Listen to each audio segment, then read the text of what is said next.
Hello everyone. In this presentation, I'll be discussing my accessibility audit of the website Duolingo. In K-12 and college, students are taking lessons on foreign languages to help them communicate with other language speakers.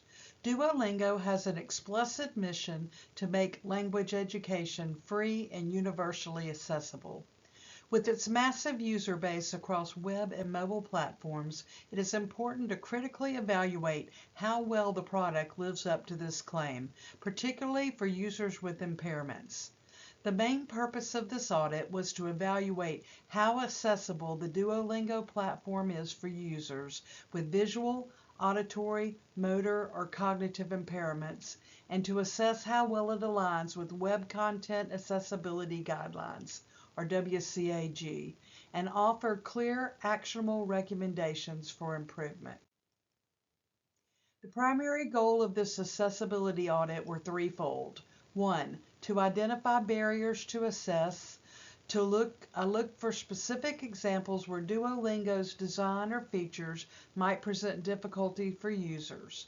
Two, I assess WCAG conformance with the website's compliance. And three, to enhance user experience by providing what I learned through this audit.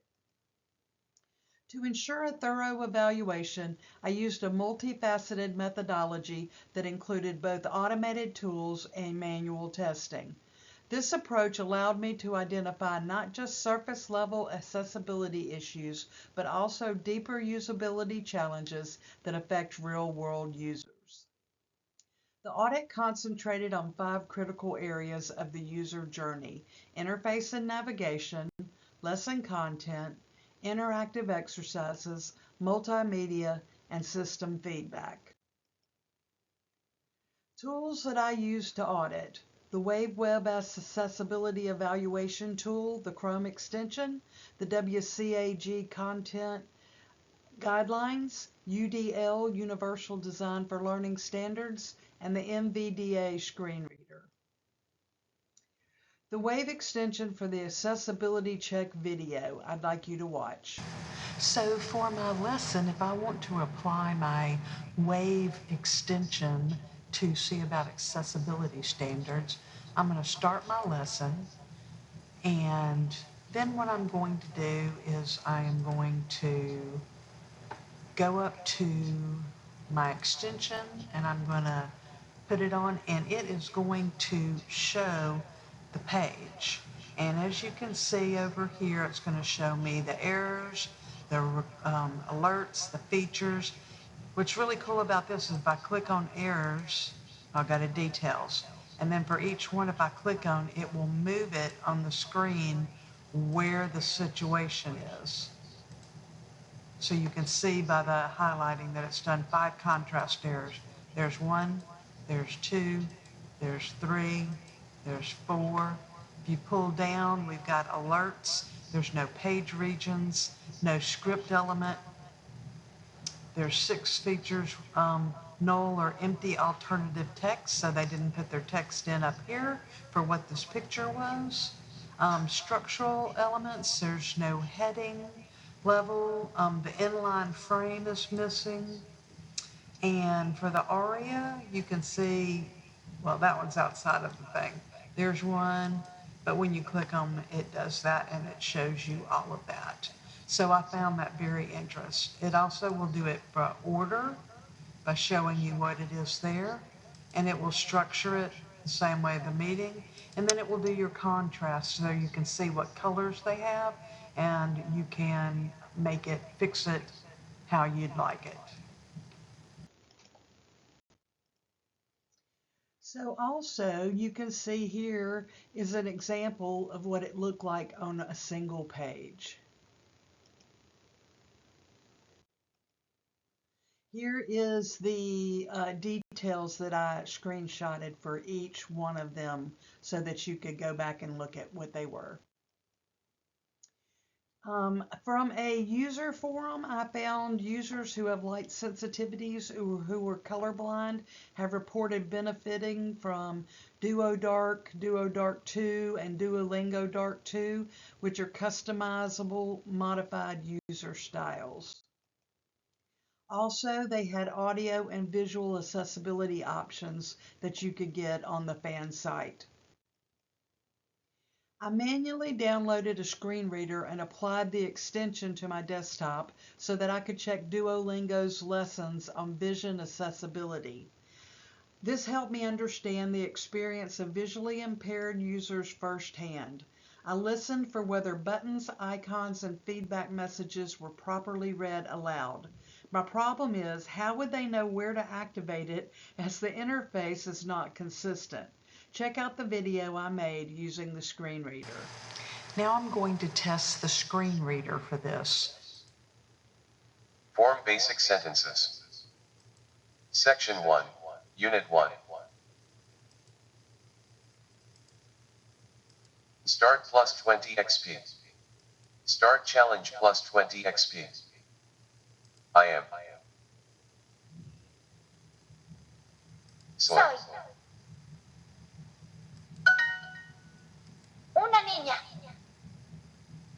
Write this in English.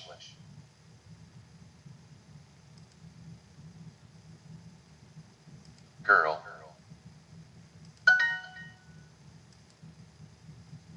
Él es un Hombre. Fill in the blank.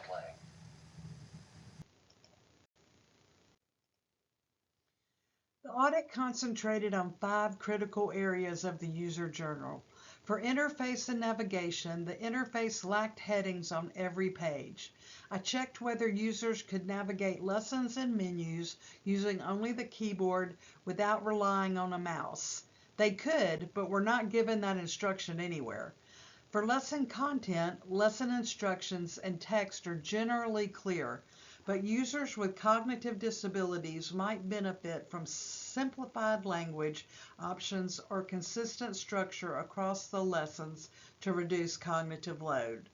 Alternative text is missing throughout this platform.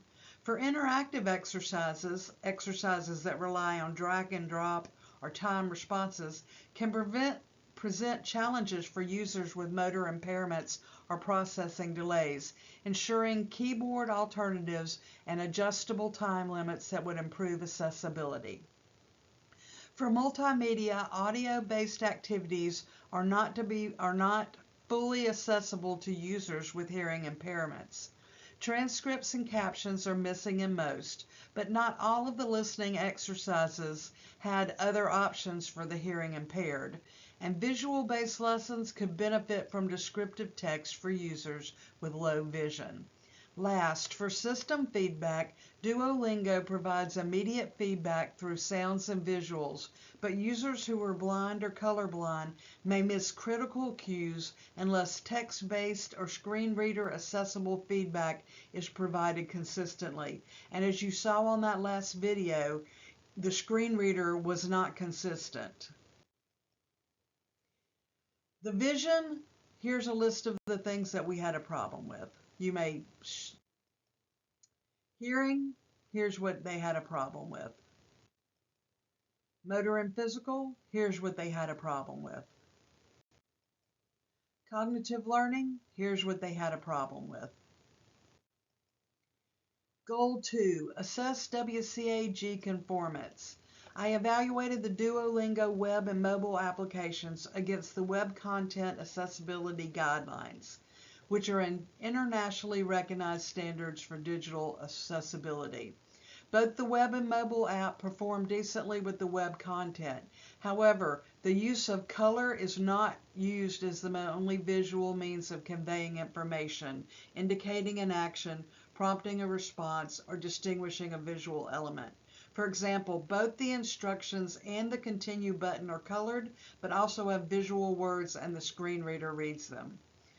Audio control. There is a replay button for the audio to hear the words spoken in Spanish. Contrast. There are many issues with contrast on Duolingo. Every page I used the Wave extension on had 10 to 30 problems noted. The resize text. Except for captions and images of text, text can be resized without assistive technology up to 200% without loss of content or functionality. This is not available on Duolingo unless you physically change the text size on your monitor settings. In-app is an issue. For keyboard, there is some functionality of the content that is operable through a keyboard interface without requiring specific timings for individual keystrokes, but that underlying function requires input that depends on the path of the user's movement and not just the endpoints. Section headings are used to organize the content, and there were no section headings, and Wave showed that. In summary, this accessibility audit helped uncover barriers that can prevent some users from fully engaging with Duolingo's content. By aligning with web content accessibility standards and universal design principles, Duolingo could take meaningful steps towards creating a more inclusive learning environment. Accessibility improvements not only benefit users with disabilities, but enhance usability and satisfaction for everyone. Thank you for coming to my accessibility audit.